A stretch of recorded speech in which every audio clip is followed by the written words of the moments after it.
Is eating meat necessary? When someone claims that eating meat is essential, what they're often referring to is the protein factor.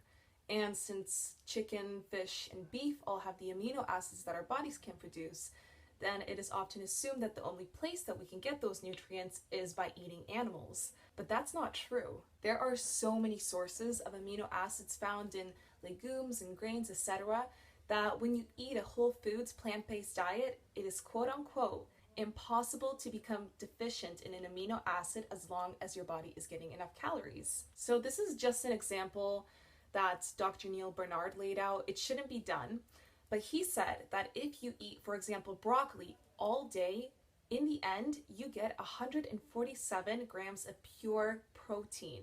Of course, every plant and every grain offers different levels of nutrients, but once you mix all of those together, oh, cheers.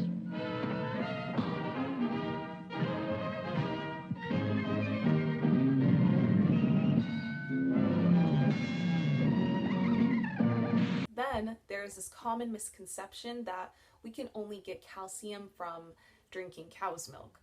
I remember growing up and watching those Got Milk commercials and thinking that the only way that I can get my bones big and strong is by drinking cow breast milk. Well, I happen to know that milk helps build strong bones, so drink up.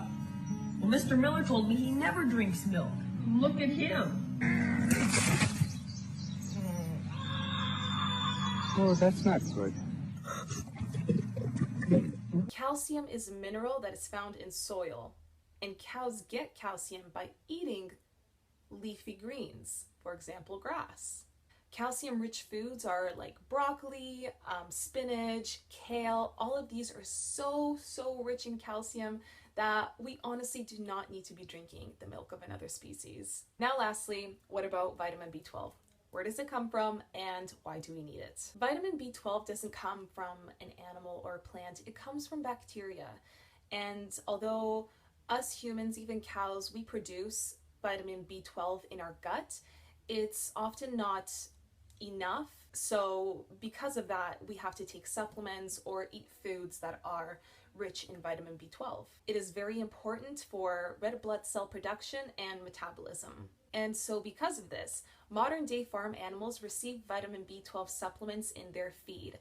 So instead of getting those supplements through eating meat, we can just take them ourselves and skip out on the whole murder part. It's that easy. So there's two things I want to leave you with. One is the Game Changers documentary.